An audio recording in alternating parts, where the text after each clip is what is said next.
कहानी की शुरुआत आधी रात के समय कुछ गुंडे एक गांव में घुसकर छोटे बच्चे को किडनैप करने लगते हैं। तब चंदन नाम का एक आदमी जग जाता है और अपनी छोटी बेटी दामिनी को बचाने के लिए उन गुंडों से भिड़ जाता है। गुंडों के बाद चंद्रन को बुरी तरह पीटने लगता है और अपने आदमियों को दामिनी को उठाने का आदेश देता है। लेकिन जैसे एक गुंडा दामिनी को छूने की कोशिश करता है, उसे जोरदार बिजली का झटका लगता है और वह दूर जाकर गिरता है।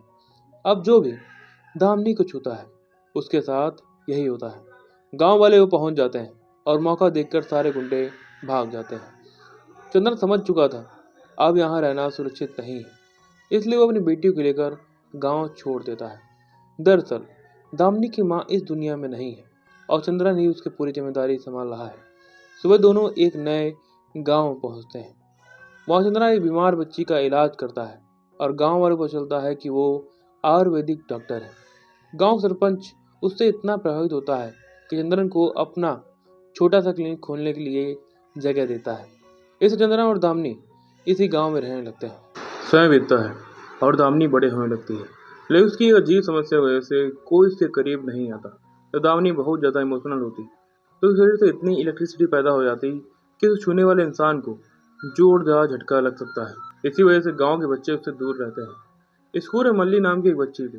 दूसरे बच्चे परेशान करते हैं। दामिनी मल्ली की मदद करती है और दोनों की दोस्ती हो जाती है। एक दिन मल्ली भी दामिनी से सबसे अच्छी दोस्त बन जाती है। दूसरी ओर कहानी कई साल आगे बढ़ती है। अब हमें यादगिरी यानी यादी नाम के एक लड़के से मिलवाया जाता है। यादी का सपना अपने दादा की तरह गांव का सरपंच बनना है और उसके दौरान दो भाइयों के बीच पुरानी दुश्मनी चल रही होती है। दादा की मौत के बाद वसीयत सामने आती है, जिसमें लिखा होता है परिवार के दोनों पोतों में से जो सबसे पहले शादी करके अपना वारिस लाएगा उसे 80 एकड़ जमीन मिलेगी। बस फिर क्या था, दोनों भाइयों के बीच जमीन हासिल करने की होड़ शुरू हो जाती है। यादी की एक गर्लफ्रेंड भी होती है, लेकिन पैसों की कमी की वजह से उसकी शादी किसी अमीर लड़के से होने वाली होती है। यादी परेशान है, वो समझ नहीं आ रहा कि अब क्या करे। इसी दौरान वो दूसरे गांव में पहुंचता है। वहां उसकी पहली नज़र दामिनी पर पड़ती है। यादी को दामिनी से पहली नज़र में ही प्यार हो जाता है, लेकिन उसे बिल्कुल भी पता नहीं था वो ये लड़की तब जिंदगी मान बैठा है, प्यार करने लगा है। उसके दिल में एक ऐसी समस्या है जो किसी को उसके पास नहीं आने देती, वो झटका देती है। यादी अपने चाचा के साथ कहता है शादी करूंगा तो सिर्फ इस लड़के से, और दामिनी गांव वाले परेशान है क्योंकि कोई भी लड़का दामिनी शादी करने को तैयार नहीं होता। आखिर जब दादी का रिश्ता आता है पूरा गांव इस शादी से करवाने में लग जाता है। लेकिन एक समस्या है, यादी को दामिनी की सच्चाई बिल्कुल नहीं पता। गांव वाले दामिनी के सारे पोस्टर तक फाड़ देते हैं। यादी परिवार को घर तक पहुंचाने के लिए हर संभव कोशिश करते हैं। जब यादी दामिनी से मिलता है तो दामिनी कई बार उसे अपनी सच्चाई बताने की कोशिश करती है, लेकिन हर बार यादी अपनी बात बीच में ही रोक देता है। वो शादी के सपनों में इतना खोया हुआ है कि उसे कुछ समझ ही नहीं आता। आखिरकार दोनों की सगाई हो जाती है। दामिनी यादी से कहती है वो छुए बिना अंगूठी पहनानी होगी।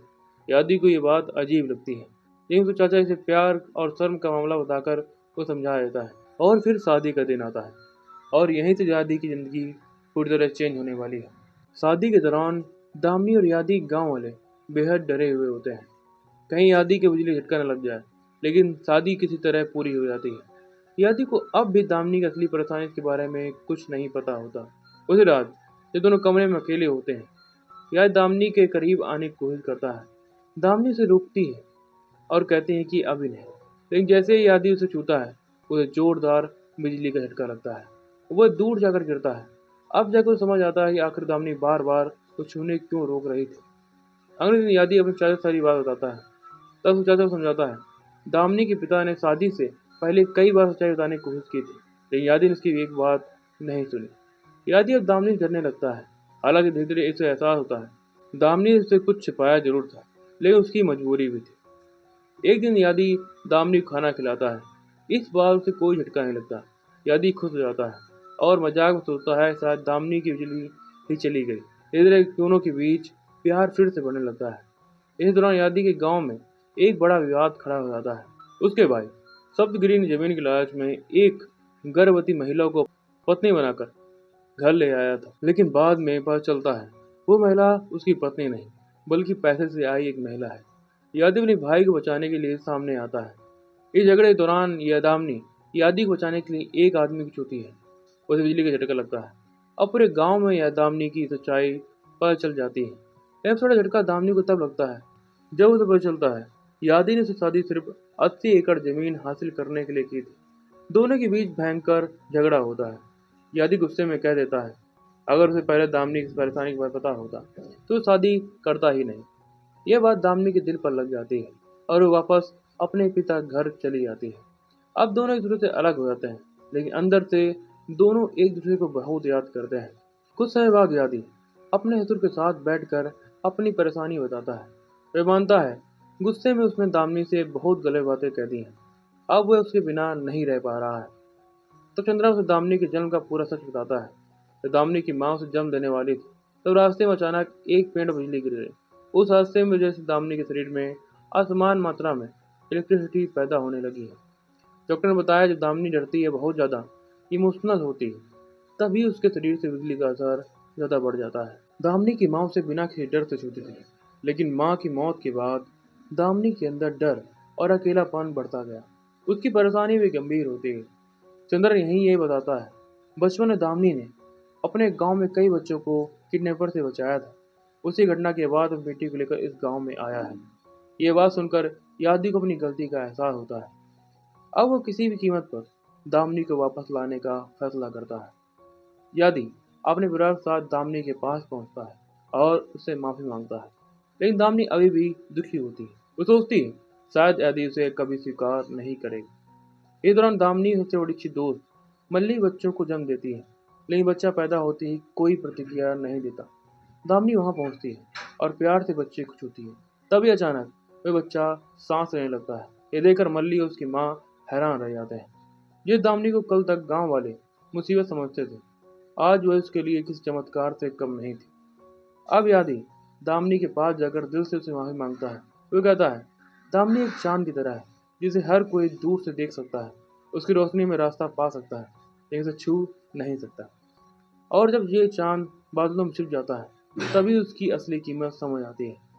यादी की बात सुनकर दामिनी को अपनी माँ की कही बातें याद आ जाती हैं।